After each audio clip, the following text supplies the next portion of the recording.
All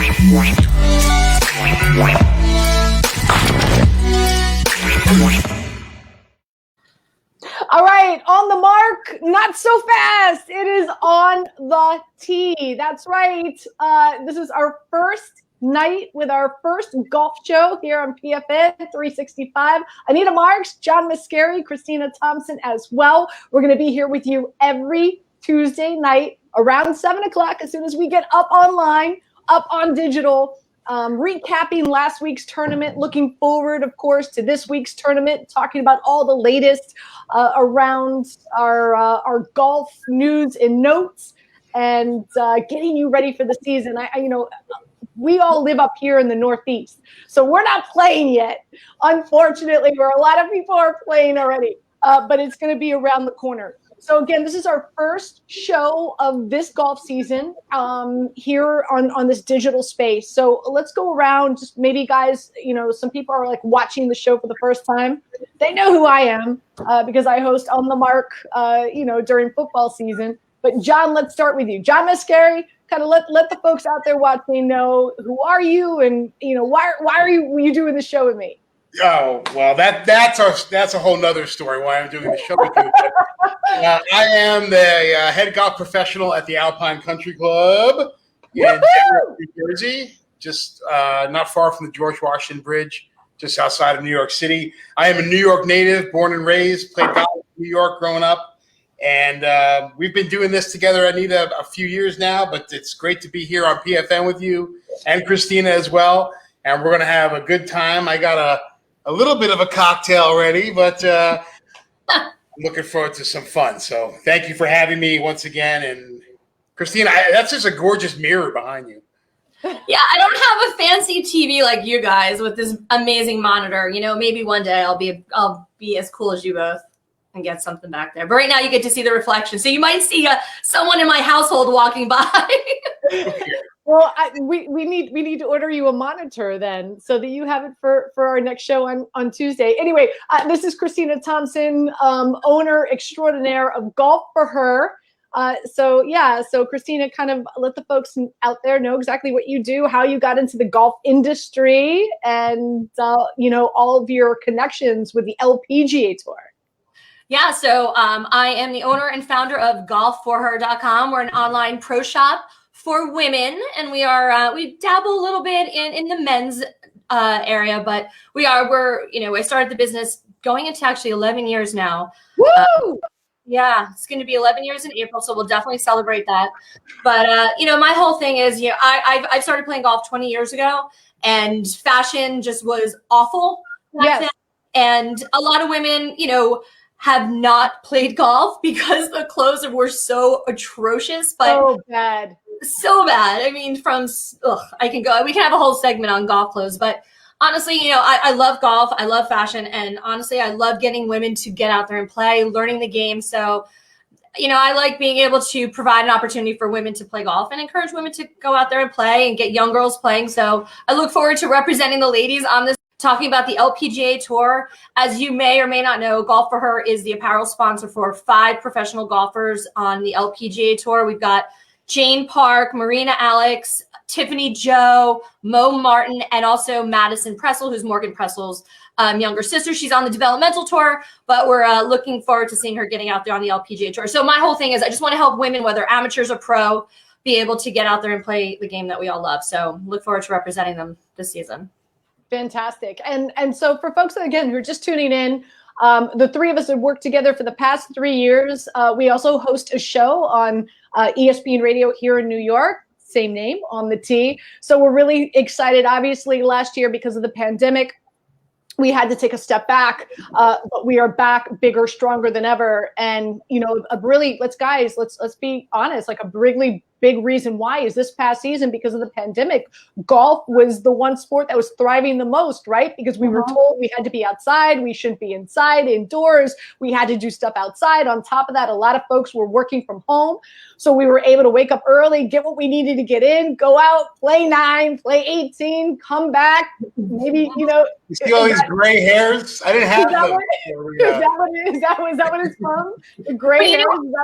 It's been so hard though, because so many more people are playing golf. And I mean, up here in the Northeast, I mean, other than the fact there's 7 inches of snow on the ground right now, people are playing longer into the winter this year, and more people are playing. So it's even harder to get tee time. So that's a good thing. It's a good problem for the golf industry to have. So it's the perfect, pandemic sport. So I'm glad that we're all in it. Yeah. So again, I call it a pandemic. We had to take a pandemic pause last year, but we're back in action again this year. And again, this show On the Tee will be here every Tuesday night, again at 7:00. Also, we welcome audience participation. If you've got questions, Brett is our producer who does a phenomenal job. He's behind the scenes, behind the curtain. So if you want to post some questions for any of us on the message board, by all means, please do that, and we will answer the questions at the end of the show. So please, we love the audience participation. All right, as always, this is what we're gonna do. We're gonna have fun with this. We're gonna call it the 19th hole. Every show, and the connection is going to be with the golf tournament and where it's going to be played. So the Genesis is being played right now at Riviera, which is the Palisades. Right? What are we calling it? I'm sorry. What do we? Pacific Palisades. Yes, there's also going to be a geography lesson along with this, Anita. Yes, it is. Yes, it is. And I did not. I think I got like a C in geography. But I unfortunately I don't have the drink for a number of reasons that once we get into it, I will share with you. But what I do have is a glass of champagne because I am toasting us and I am celebrating us with our first show this season. So delicious. Nothing like a little pink bubbly at 7:15 at night. Anyway. I think I spelled the recipe right. So every show we're going to come your way with a cocktail. And again, this is called the Pacific Palisades cocktail. So Christina, you are responsible each and every week. You got It's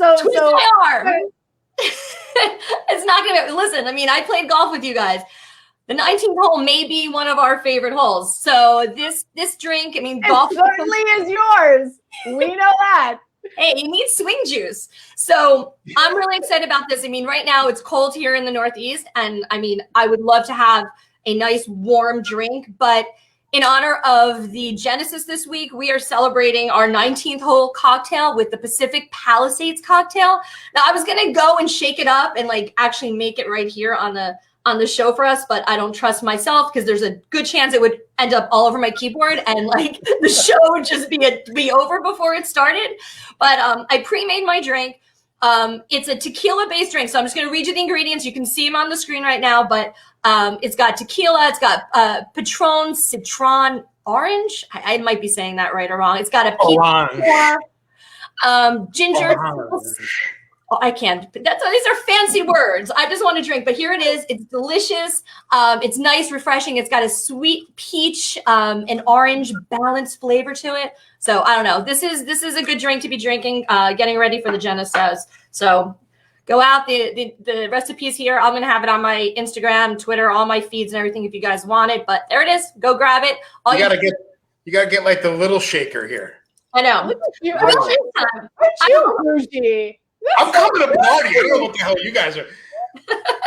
I will next time. Like I said, I was a little nervous to do it on screen, but next week I'll shake up our drink for next week. But this week, go make yourself a Palisades cocktail, sit down and watch the Genesis with us.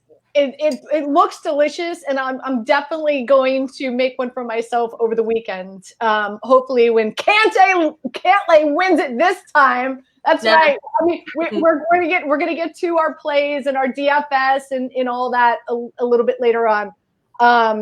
But thank you so much. Again, we'll have a cocktail recipe for you every show. Okay. All right. So let's look back before we look forward. Pebble Beach, Daniel Berger won it. Here's my question to you guys. Is the story Daniel Berger winning it, or is it the story that Jordan Spieth couldn't close it out? Right? Like, are we burying, like, I hate when we do that. I hate when we take away from the winner.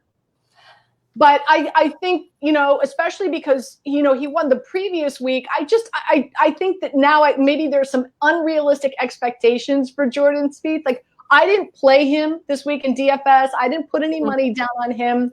Again, I had Cantlay. I liked Cantlay a lot going into Pebble Beach. Cali guy, we know.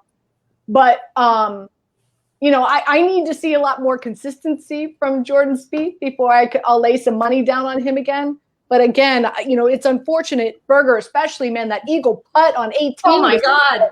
Yeah. Whoa!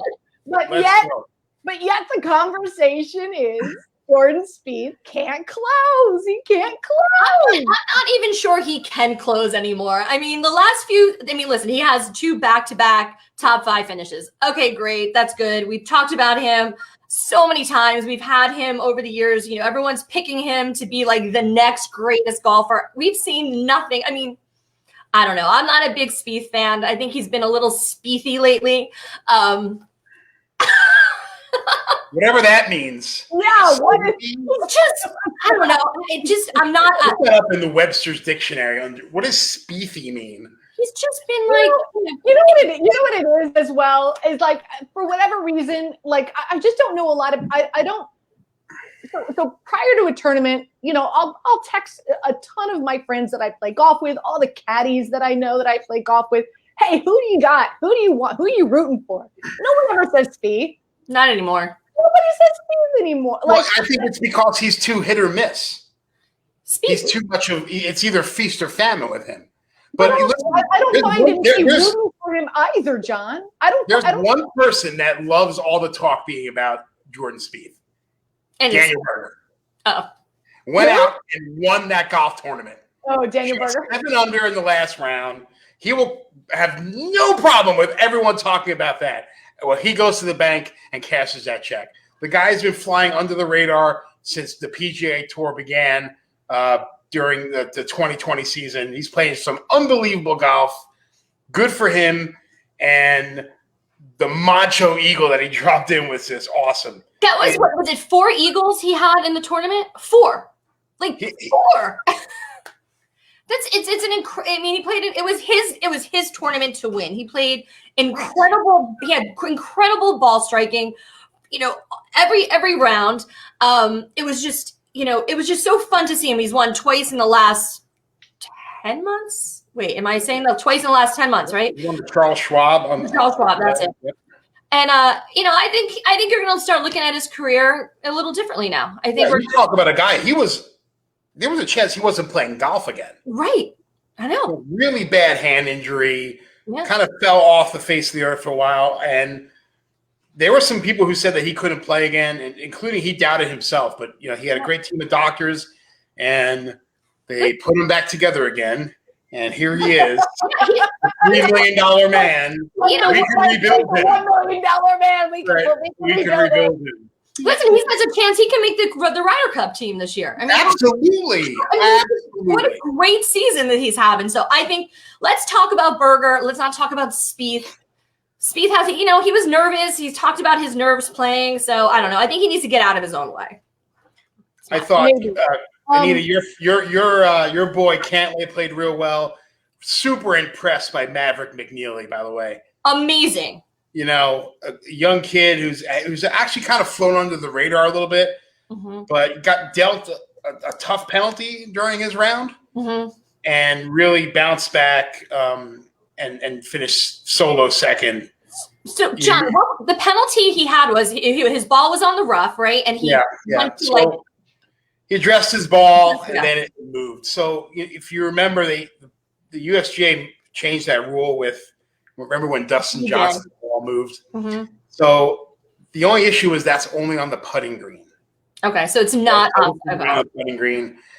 They deemed that he caused the ball to move, 1-shot penalty, and I think it happened to someone else in the tournament, Knox as well, where he kind of sold his club, he kind of gave it a waggle and put it back down, and he said it moved, and they use the cameras, use this and that, but.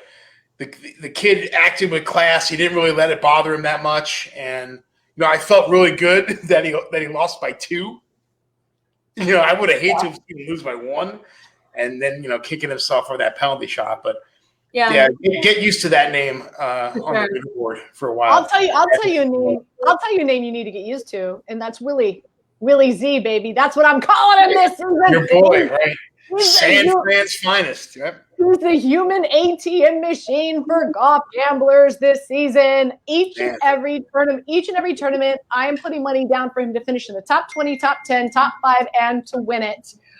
Willie Zalatoris, this is his rookie season, and he's been phenomenal. Unfortunately, took a step back at Pebble. I want to say tied for 55th. I want to say is how he finished. But prior to that, if you go online, you look at all his stats and all his metrics, dude can crush it. Driving distance, driving accuracy, ball striking, greens in regulation, on approach, putting. Doesn't matter if it's Hoa, doesn't matter if it's Bermuda. This young man is going to and will not only make himself a lot of money, but could make a lot of people a lot of money this season if each and every tournament you're just and again I'm calling him Willie Z. Hopefully it'll catch on. I do, John. I want to ask you. Can you hear I'm getting text message? Don't they know I'm hosting a golf show right now? Are they not watching? I thought they should be watching. Come on. Aren't my friends watching? Anyway, I want to ask, am I pronouncing this properly? Bhatia, Bhatia, Bhatia. Yes. 18, 19-year-old. Yes. Oh my, this is another. I stumbled upon him in prepping and studying the last few weeks for. Oh my gosh, I'm sorry. This is what's happening. I have friends. The phone. I have friends in Dallas that have no heat, and all they do all day is they don't know what to do in Texas. Their electricity is out, so they don't know what to do. They're doing is texting me and complaining about it. What do I do? Get in your car. Come up here to New York City. I don't know what else. What can I do? Anyway, I stumbled upon him doing with my research for the last few weeks. And he just, metrics-wise, he just kept on coming up in the top 10, in the top 20, in all the significant metrics you need to win on tour. And finally I said, who is this guy? I don't even know who this kid is. And so I ended up putting some money on him to finish in the top 20, finished 21st, okay, but still came out and had a phenomenal first round. What is 66, 67, something like that, his first round? Well, I mean, the amazing feat was he hit every green in the first round. He had 18 greens in regulation. It hasn't been done since like 1985 at Pebble Beach. And if you've ever played Pebble Beach, that feat alone warrants a headline, hitting every green. So yeah, he's 19. I mean, he's 19. Right? He's a Wake Forest kid, right? Yeah. Amateur title, 20. Yeah. He's from California, but he plays at Wake Forest.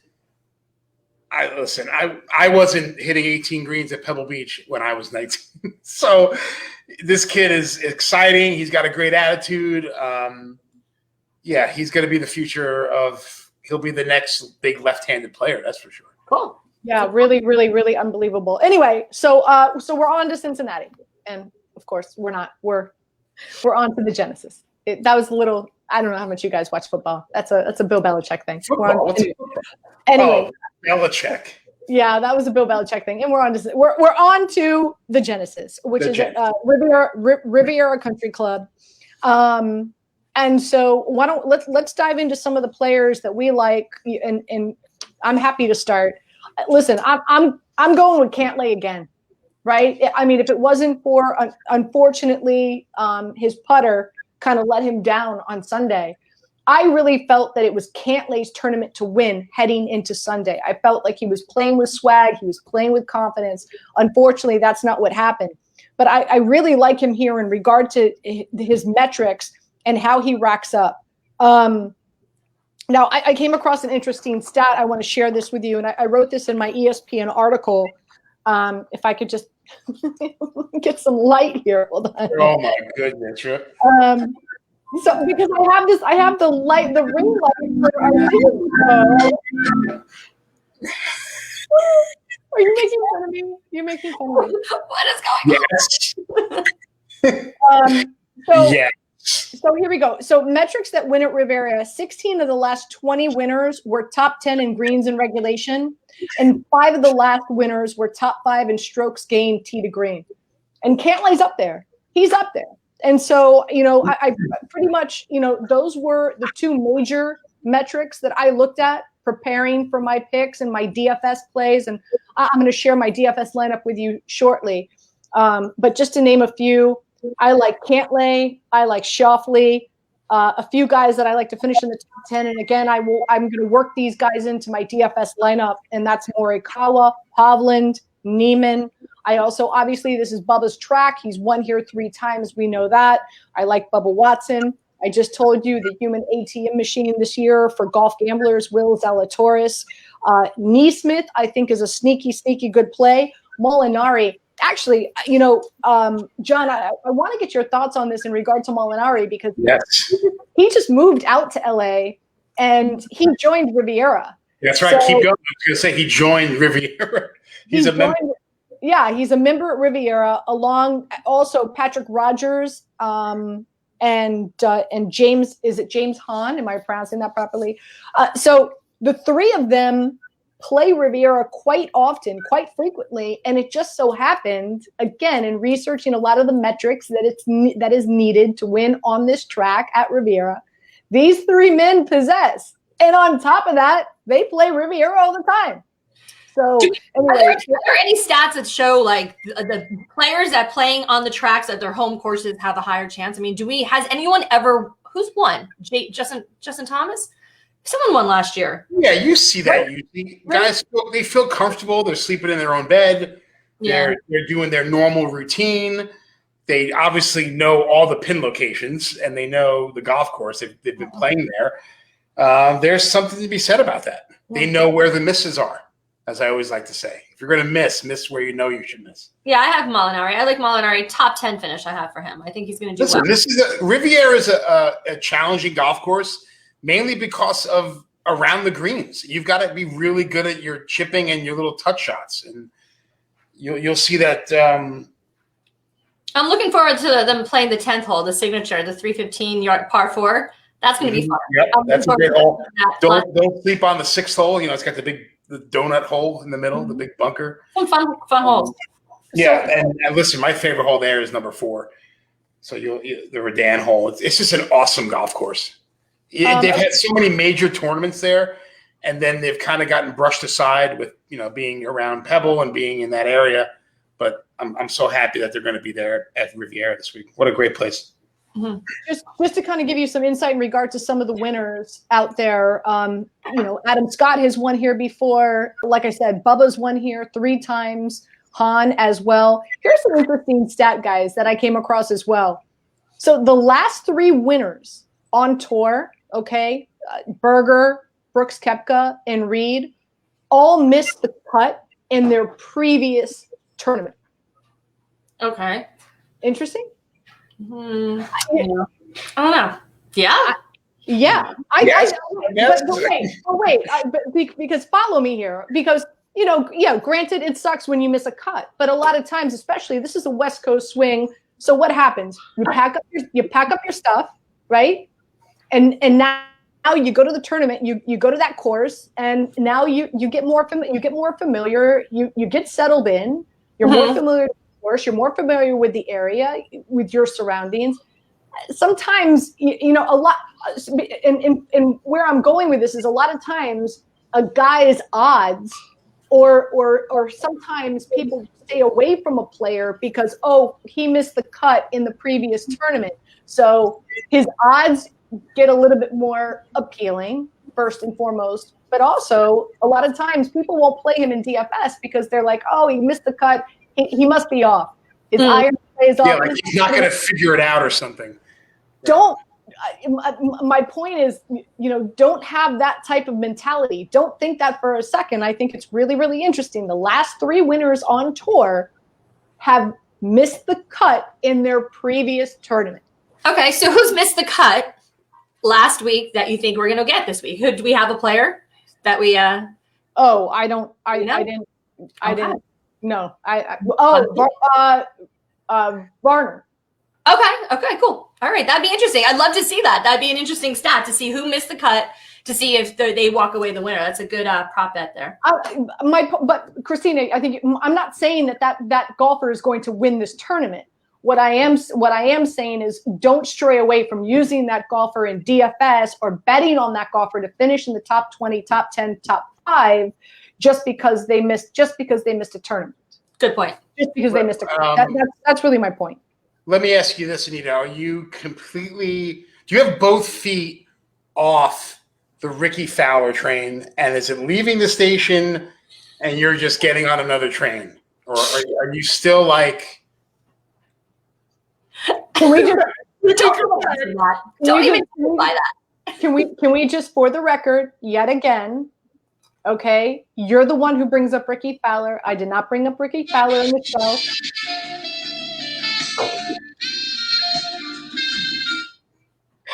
You're the one who brings up Ricky Fowler. I didn't. I you know what? And Christina, he might not play in the Masters. Christina, I hate to. I'm going to say this, and God, punish me. But he has not been the same golfer since he got married. Oh, I can't believe I just said it. Oh my God. You're supposed to keep that in your head. But it's the truth. It's a family show, Anita. It's a family show. He has not been the same golfer since he hasn't.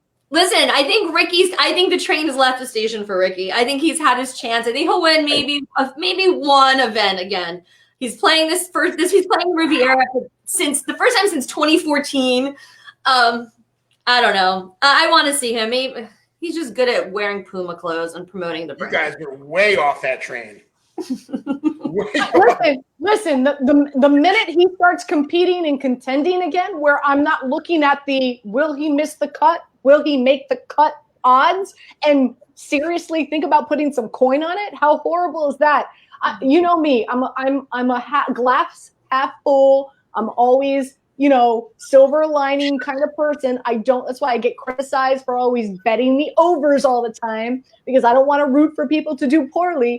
But every time when I come across that, will he make the cut? Will he miss the cut odds? I look and I see what are the odds for Ricky Fowler? I can't help myself. So no, we're over him. I'm over Ricky. Well, I'm the one he was my favorite golfer. It's a lot easier for you to be over him, Christina. Yeah, Anita, she might need a moment. She needs a moment, Christina, just to really. I'm the one. All my golf clothes are orange. I have an orange scooter downstairs. I'm the one who needs to break it off. I'm the one who's dealing with the breakup here. We'll deal with that. How's the scooter going, by the way? You taking that sweet ride out and all? Not in this weather, no. No. All right, so you guys know, again, I've got Cantlay for the win, and by the way, we're gonna keep track on the show. All right.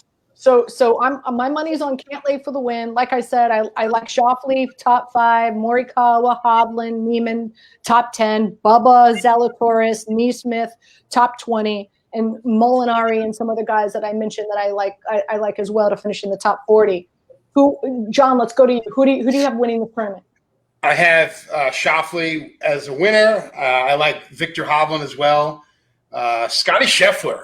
I'm going to make money on Scotty Scheffler this year. Him and Abraham Answer are going to be my guys this year. I've got Neiman over Scheffler in a matchup. I've got Neiman over Scheffler. I'll take that action at -118. So yeah. you want to take you got Scotty? I got Neiman. Yeah. Okay. Yeah.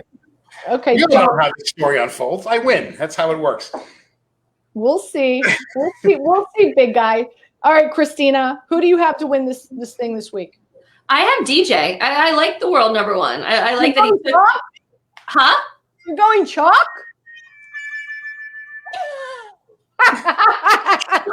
Really going out on a limb there. I know. Listen. You have to be there as well, John. Come on.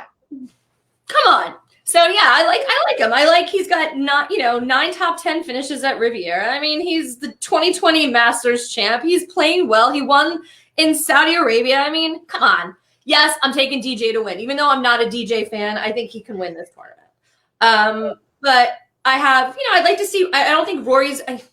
I think Rory's going to play. I want to see Rory play well. I've been waiting for Rory to like get his shit together and play well. Like I just want to root for him. I think he's going to be up there, but I think like I have like Justin Thomas, top 5, John Rahm. I mean, I'm always going to go with John Rahm. I love John Rahm. I mean, winning the Memorial last summer, he's definitely going to have a top 10 finish here at the Riviera. I don't think you can say shit on the air. Yes, I can. Yeah, yes, we're fine. We're fine on that. We're fine with it. We're fine with it, and we're all adults here, John. Yes, I checked. I am certainly not an adult. I like Bubba too. I mean, he's won it 3 times. I think he's comfortable in this course. I think that he's a good chance of having a really good good finish, top 5. I mean, I'm not. What happened to your boy Tony Finau? I don't have. I didn't pick him. You're off the Finau train. Everybody's on their people. Another dude who can't close. He can't close. He can't close. He has been right there every time, and I've watched him, and I'm like, just close this one time. Show us that you can do it. I don't know. I don't know if he just doesn't have that fire in his belly that some of these other guys have, but I mean, he's got all the right tools to do it, and we root for him. I root for him, but I don't know if I'm putting money on him this time. He almost got kicked out of what course were we at? We at Edgewood. Oh my god. No. He almost got kicked out because we were rooting for him so loud. Anyway. Ridgewood, yeah. Right, that's when you were brown bagging it around like the 14th hole, Anita. I couldn't even be seen with you. Let's show some of our DFS plays. Brett, if you can, pull up my DFS plays heading into this weekend that I really like. No, that's the monkey knife fight. We'll get some monkey knife fight in a second, I promise. No one's thinking Bryson this week, though? There we go. Okay, so here's one lineup for you in regard to DFS. Cantlay, Schauffele was able to get them. Neiman, Hovland like them, and so Neesmith and Rogers are 2 of my most affordable. 8,400, and I think it's a 7,800 if I could see it properly. So that's one of my lineups. And what's the second one that I sent you, Brett? I don't know if you sent him a second one. That one was just so good. Why would you even send a second one? Because there's a multitude of different platforms. Okay. Fancy. Hey, I'm jumping in here for a second. There's a multitude of different platforms, Fancy Pants, that you could play DFS on. So your second lineup you will see in the banner on the bottom of the screen. Okay. That's got Schauffele, Cantlay, Hovland, Hahn, Neesmith, and Rogers. Wow. It's a shame you can't set fire to a banner on the bottom of the screen. I'm gonna leave before I start getting burned like that. I think I'm gonna leave too. Do we have John? Now you sent a DFS lineup, right? I did send it and invite everyone to get your pen and paper out. Ooh, because we're gonna make some money together. Okay, break this down for us, please. As I said, riding on Abraham Answer. Right. Maverick McNeely coming back again. He's feeling great. The hometown kid, Francesco Molinari. Look at that. And then Rahm and Schauffele round it out. I'm sorry. What a lineup it is. Wait, really quick. How much are you feeling Molinari because Riviera is his home? A lot. I'm feeling a lot. I think he kind of has a refocus. He didn't play that well recently, and I'm feeling him a lot for 7,600. Absolutely. Listen, at least, last time he topped the ball last week on the first tee at Pebble, so you can guarantee that he won't do that again this week. Right. Who's never topped the ball? Okay. All right. So Schauffele and John Rahm are your two, your 2 big guys. Those are my heavy hitters down there. And then I sprinkled in a little. I will say this: Answer at 7,900 is right? really that's a really good value. And again, we're both on Molinari. Okay, yeah. I like it. All right. Also, you can play Monkey Knife Fight. And if you do go on to Monkey Knife Fight and you open up an account and you put in PFN 365, that's your special code. They will match it up to $50. So make sure you do that, and we can have a lot of fun with Monkey Knife Fight. One of the things, what I love, the game that I love in regard to Monkey Knife Fight is the fantasy challenges. And just to share with you, so, and again, obviously we've been sitting here for 5-10 minutes now talking about the players that I like at Riviera this week, but Schauffele, Cantlay, Hovland, these are three. And then I want to say, and Brett, I'm not sure. There you go. Neiman, Willie Z, Morikawa as well. And then I have one more that I sent you. There you go. I'm with you, Christine. I got Bubba Watson up there, Tringali, and as well as Justin Thomas, whose metrics, his game fits this course extremely well. I won't be shocked if JT wins this tournament as well. And Christina, I know you sent Brett some Monkey Knife Fight plays as well, right? Yeah, Look at you, Christina. There you go. Listen, let's brace ourselves because I'm not even. Out of your comfort zone. A little bit out of your comfort zone. You know how I feel with gambling and golf. Like this to me it stresses me out to like a level that is like there's just no words for it. Yeah. Meanwhile, I can't play golf unless I'm gambling. I know. I don't even know what I picked here. We could be polar opposites. What you picked here is you picked Rory to have more birdies or better, as well as Dustin Johnson. So you have both Rory and Dustin Johnson having more than 15 and a half birdies or better. Yeah. In combined in all 4 rounds. I like that. I like that play a lot. Yeah. What's your second play here? I'm not going to. Okay. Yeah. So more birdies are better. You have Dustin Johnson over Rory, which I like because I'm fading Rory. I'm fading Rory in this tournament. And then you've got Rahm. Ooh, you've got Rahm more so than DeChambeau. Why is that? Why are you favoring Rahm over the Hulk? The Hulk. Well, honestly, I just think Rahm yes, we get it. Bryson is striking the ball really well. We've been watching his transformation. I think he's going to go for these greens. I think he's going to hit the ball long and hard. I just think Rahm's going to have better control, and I just think he's going to play the course. I think his short game is really good. I think his putting is solid. I just think he's going to drain some more birdies than Bryson. I think Bryson's just going to show off a little too much. I like. Who will hit more fairway? He's gonna flex before he drives. Yeah, he's gonna rip his shirt or something and like Hulk up. The ball's gonna go that way. He's just got to control. I just think Birdie. I think John's gonna listen. The guy he's playing incredible golf. So I like John Rahm. I think he's gonna take more birdies, drain more birdies for sure than Bryson. I'll take that bet. All right. So you know who we're all picking, and again, I have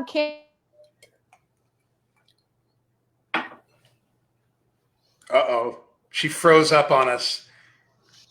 In the middle of her picks. Oh, no. Is she frozen? She's frozen when I see her. That's okay. So you're stuck with me for a little bit. She'll be back Christina, on. you're going with, you've got the Dustin Johnson, Rory McIlroy, John Rahm feel. I do, yeah. I just think those guys are just going to be solid this tournament. I think they've all had experience there. Right, yeah, so I'm going to put you on the spot right now. Okay, because you go chalk a lot. You love the top of the leaderboard. I do. Give me someone middle to low that you think could give us a top 20 finish. Well, you know who I really am rooting for? I want to see Matt Wolff. Matt Wolff is the kid who I think if he comes out, he delivers a good game. His weird little swing that he's got going on, I think he's going to be a rock star. He's going out 70-1 odds to win this thing. That's not a bad pick right there. No, that's who I would say if you had to pick that dark horse to come out and win this tournament, he would be my dark horse at Genesis. I'm still riding the Italian. I love Molinari 90-1. You talk about Anita, which she was mentioning before with, man, they're not playing so good, but now they're coming into a new week. Yeah, it seems like he's just kind of let it go, and I have an Anita update, guys. Uh-oh, what happened? Her computer died, which happens to all of us. But she'll be logging back on in just a few minutes. So carry on, because you guys were in a good discussion. But I just wanted to make sure everyone knows we are going to get Anita back very, very shortly. No worries. Oh my God, we got stuck with Christina and John. Dang. Can I hang out with you guys on the air? Pour myself another drink. Anita is not here. Pacific Palisades cocktail. Now the kids can have some fun. Yeah. Woo, party. But yeah, no, I think Francesco, I think Molinari is a good pick. There's just no doubt. I mean, the guy picked up his family, left London to move to LA, joined Riviera. Yeah. I mean, the guy should win. I mean, he should have a good tournament. So yeah, it's going to be great viewing. It's going to be fun to watch a fantastic golf course show its teeth. Yeah. The guys, it's been a tour stop for a while, but it should be fun and to see everyone at Riviera. Yeah. Here she is. She's back. Sorry, guys. Right. So stop it. So so two transformers, right? Here in my neighborhood have blown because of the salt. Anyway, so I'm losing power on occasion, so I apologize. All right. We've got about 15 minutes left in the show. So let's talk about some of the hot topics out there before we do bring this to a close. And we have to talk about the Tiger Woods documentary. I mean, it's just,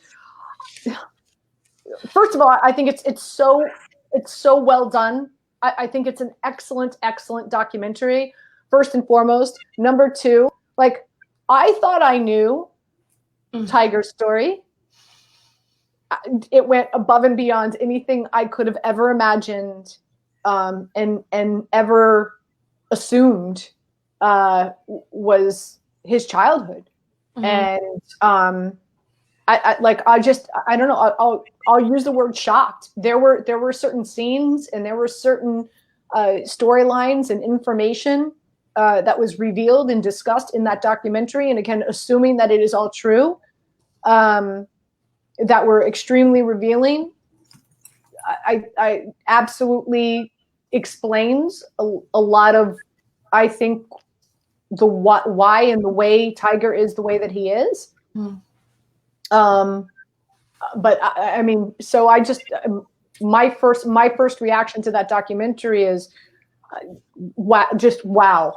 That was my, especially the end of the first segment. Right. Not segment, but the what is it? The Denny's parking lot? Or no, where Rachel she sits down and she goes, okay, what are we going to talk about? And then all of a sudden it goes to black, and then okay, now you've got to wait for segment 2 or the second part. It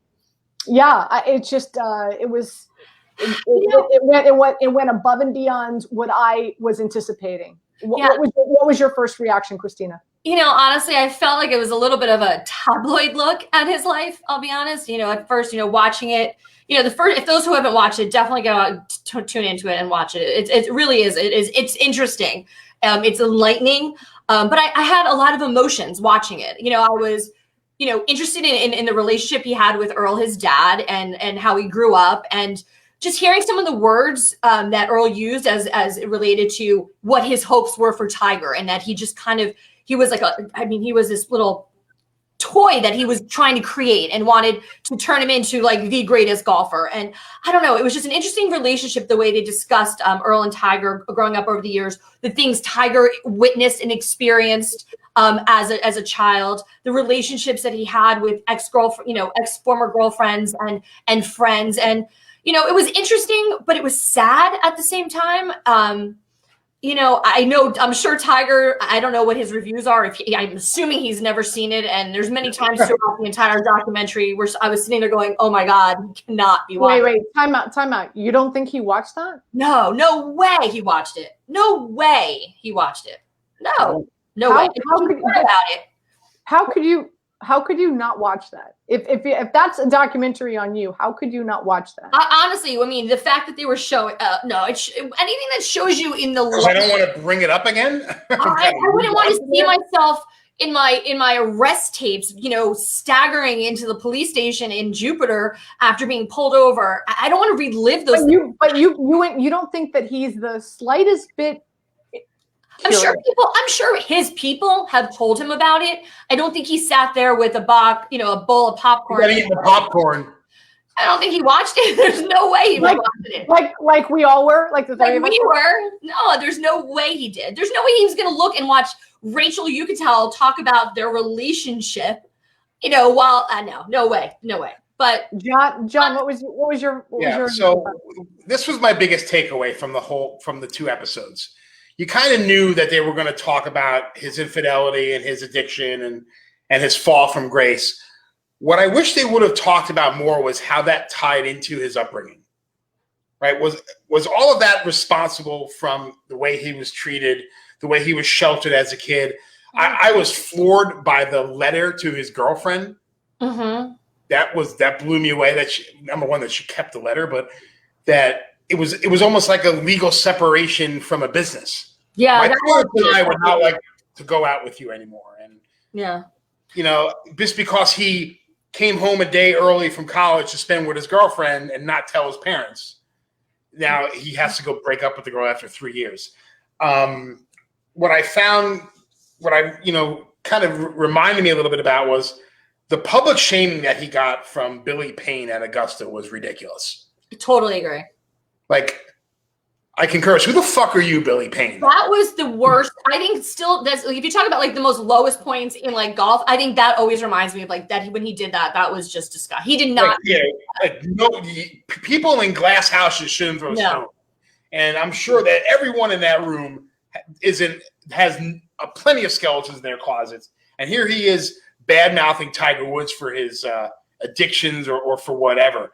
There was a lot of talk I was reading online about how Tiger didn't really embrace his African-American heritage as much as some people wanted him to. The Cablinasian, whatever that was.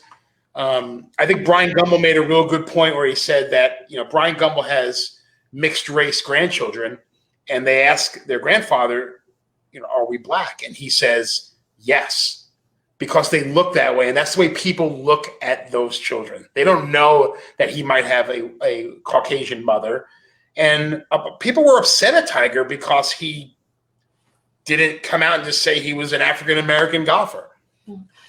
But you know what? I think there's so much on him. There's so much, but I think my biggest takeaway from it was the emotion. Like, we learned a lot about Tiger, a lot about what his upbringing was, what he was like as a player, as he's winning, as he's becoming a major champion, as he's getting older, as he's getting into relationships, but just how much when he won the Open after his father passed away, and he went up to Steve Williams and he was holding on to him for dear life, just crying. You can tell that Steve was like, okay, dude, we're done with the emotion. I just think he's held in so much emotion. He hasn't been able to be himself for so many years. And I just think these are some of those milestones in his life that he's feeling that they're shedding off the layer. And I mean, he still had many, many more things to address after that win, after his father passed.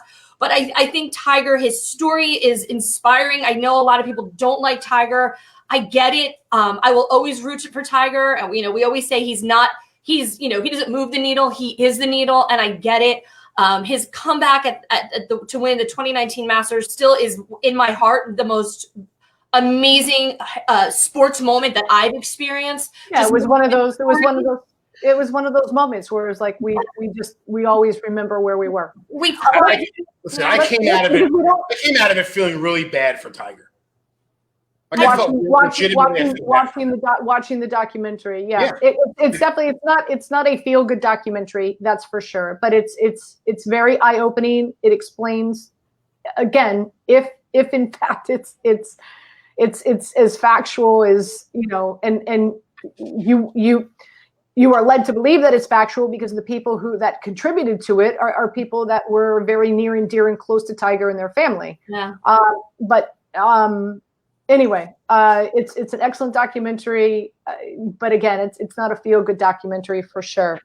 With that being said, guys, the Masters odds are out there. As we know, Masters, April 8th through 11th. Your guy DJ is favored. Christina 6-1. Rahm and Rory 10-1. Brooks Koepka, JT, and DeChambeau are 11-1. Schauffele is 18-1. Spieth, because of his win 2 weeks ago, his odds went from 50-1 to 33-1. Just FYI. Wow. But I've buried the lead here, and that is Tiger Woods is 31-1 to win the Masters. As we know, nobody plays Augusta like Tiger, but of course, also what we know is that he's coming off of back surgery. Do we know, guys? Have you heard, John? Have you heard? When does he plan to play again prior to the Masters? We know I haven't heard at all, actually. Okay, because I think that's key as well, that he gets a few tournaments in before the Masters, and the Masters isn't just like the first tournament that he comes back after this back surgery. I wouldn't be surprised if it is, Anita, honestly. I wouldn't be surprised either, but 31-1, those are some big time odds, I'll tell you that. Really quick, again, because we've got about 5 to 10 minutes left in the show, some other news and notes out there, and that is the PGA allowing the distance devices at the majors. So the PGA Championship, the Senior PGA, and the Women's PGA. John, I want to come to you for this, and because everything that I'm reading about this is the reason that this was implemented was because they wanted to speed up play. But how does this speed up play? I don't. It doesn't. Exactly. As simple as that. I mean, listen, if I'm playing, it's not just the pin. For me, the pin is probably the last thing. It's all right. Give me the front yardage, okay? Now give me the yardage to cover that bunker. How far off the left side or the right side is it? How much room do I have behind the flag? All right, and then tell me what do I have. So there's a lot of different numbers I'm getting from iCaddy, figuring out we're coming to a calculation. It's not just point and click. And I think guys will use it, and then they're still going to go to the book.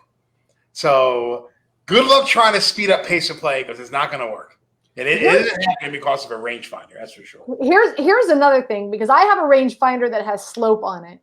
And every now and then, and again, I play for money, not a lot, you know what I mean? Like whatever, like, $25, a side, $25 for the round, whatever.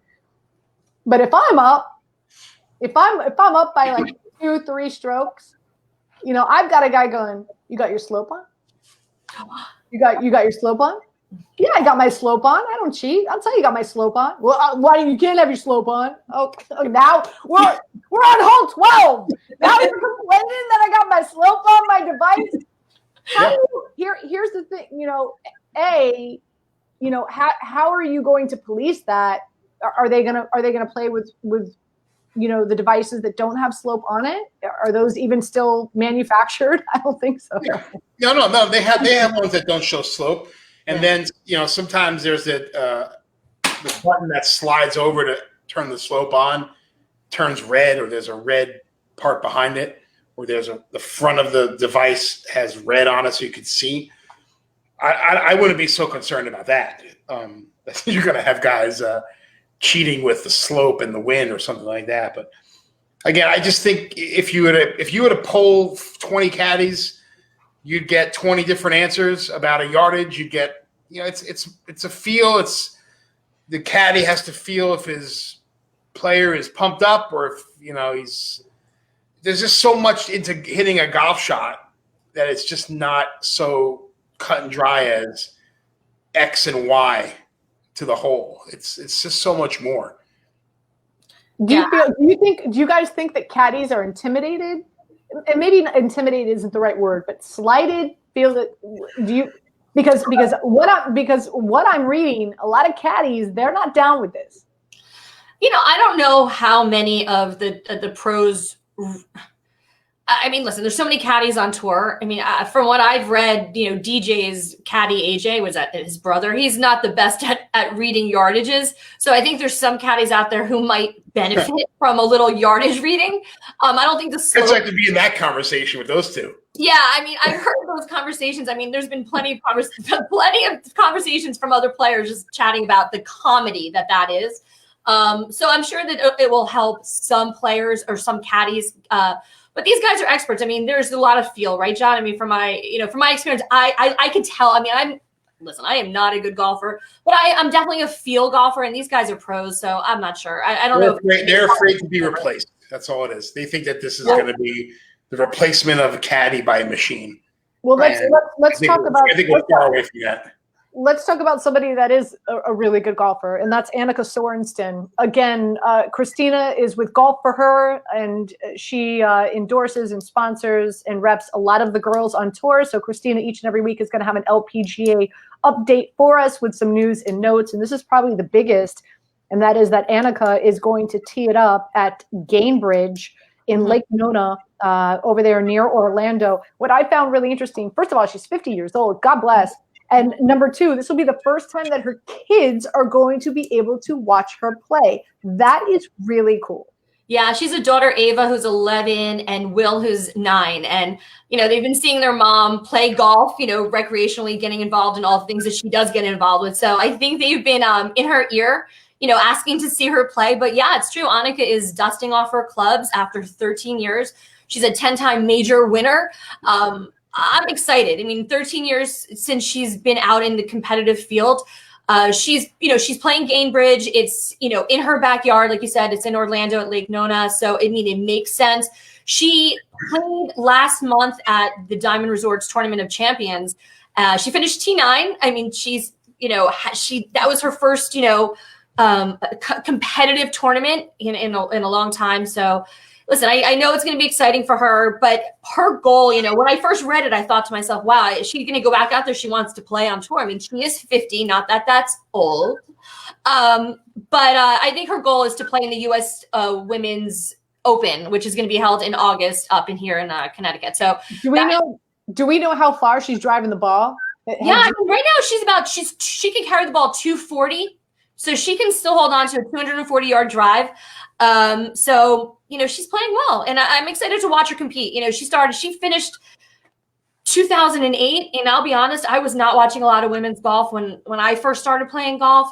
And so over the years, I missed those years of watching Annika. And then just obviously me personally, just being in the industry that I'm in and the women that I'm around in the LPGA, just knowing her influence that she's had on so many of the players, I am so excited to see her play and to watch her play. So I'm hoping everyone tunes in next week. I know we'll talk more about the LPGA next week when their first tournament of the season is really kicking off. But, just make sure you have this, in the DVR and you just watch it next week because it's going to be really exciting to watch Annika tee it up. She's a great athlete. She's a great ambassador for the game. And, she's a big deal. So yeah, really excited. Big deal is an understatement. It's an understatement. In my opinion, she's the greatest female athlite I've ever seen with my own. And that's why I'm so excited. John, don't you remember when she teed it up at the Buick Open? Yes. And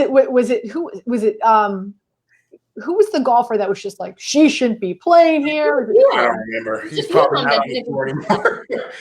Listen, not only was she one of the best female athletes, she's one of the most influential golfers, 100%. male or female. She's won 72 tour titles. Well, I have a good Annika story for you. So I was an assistant pro at Manhattan Woods in Nyack, in that Nanuet area. And there was a tournament where Annika was going to hit shots on a par 3 with each group that came through. So Annika was running late, and they put me on the tee to hit shots and do like a beat the pro contest with all the players. 2, 3, 4 groups come through. Eventually Annika arrives, puts their shoes on the golf cart, gets up. The first shot she hits to like 3 inches from the hole.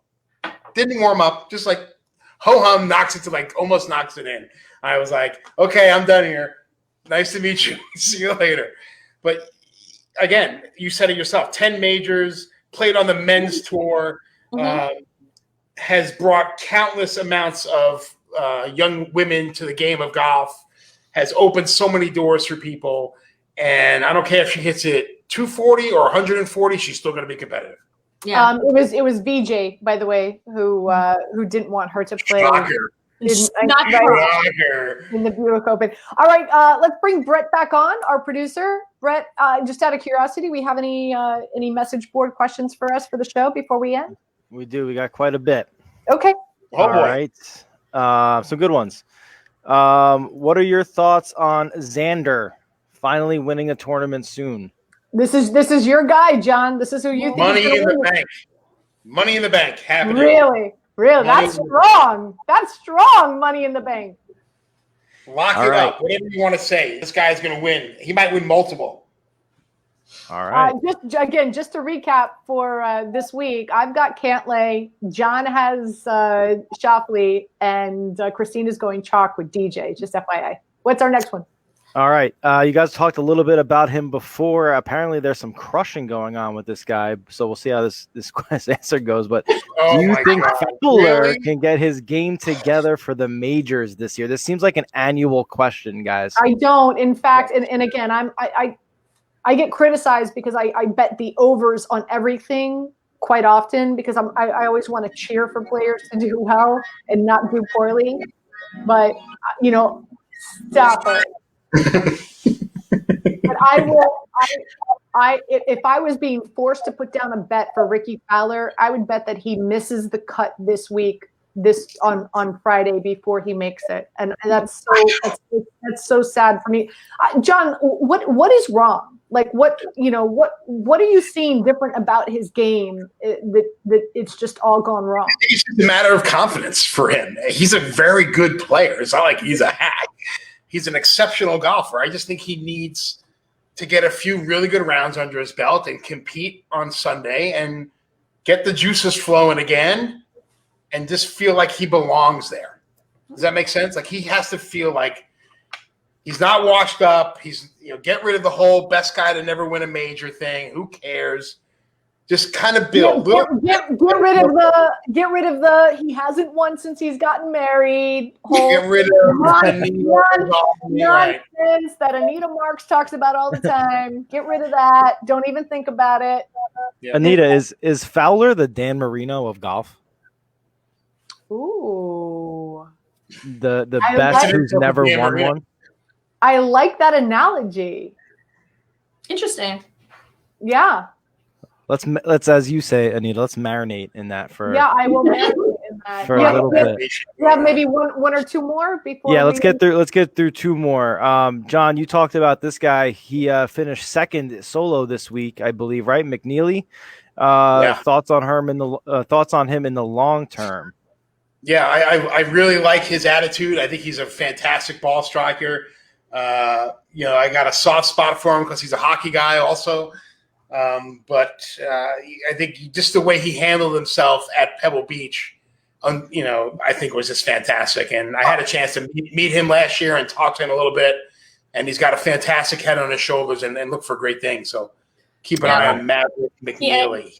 Maybe not pounding the putter on 16 when you 4-putt next time. That wasn't him, was it? Yeah. Oh, no, it was Lashley. Oh, wait, wasn't it? Oh, McNeely. Nope, sorry. Never mind. Christina! Another conversation. Get out. Yeah, Sorry. Take that bus, put it in reverse, get it out. Get it out of here. All right, let's go two more because we got two good ones here. I want to hear your thoughts on. We talked a lot about the Tiger Woods documentary, talked about his odds 31-1 to win the Masters. Long odds coming off of back surgery. What do you realistically put his chances at in the Masters? Here's the thing when it comes to Tiger. Nobody knows this course as well as Tiger. Like in regard to ball placement.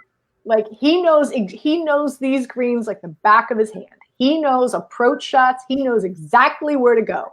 The big question mark for me is, will he be able to master those irons and be as accurate as he has in the past?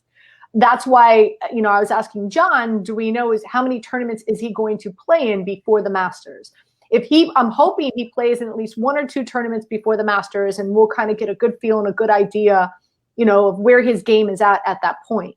If he goes into the Masters, John, and he doesn't play any games before the Masters, I hate to say it, and I know people are going to say, what is she talking about, glass half full? All she does is bet on people not making cuts. I'm gonna bet that Tiger doesn't make the cut at the Masters, and I guarantee you that those odds will be tremendous. But if he goes into the mat as well as he knows that course, if he goes into the Masters without playing any tournaments prior, If you're scared, say you're scared. I'm scared he won't make the cut. Yeah, he's got to get it. He's got to get a tournament or two in there between there. I think he'll make the cut. I'm always betting. I'll take not make the cut money right now. All right, you'll take not make the cut money? He's not going to make the cut. He's making the cut. Wow, right. There you go. See, I picked the right question. Like 5, 6, 7 million. What do we want to do? He's making the cut. All right, give us one more. Final question of the night. Tied 5 for Bryson last year at Riviera. They like his chances this week, but don't sleep on Sung Kang. That's a guy we did not talk about tonight. What are you guys' thoughts on Sung Kang?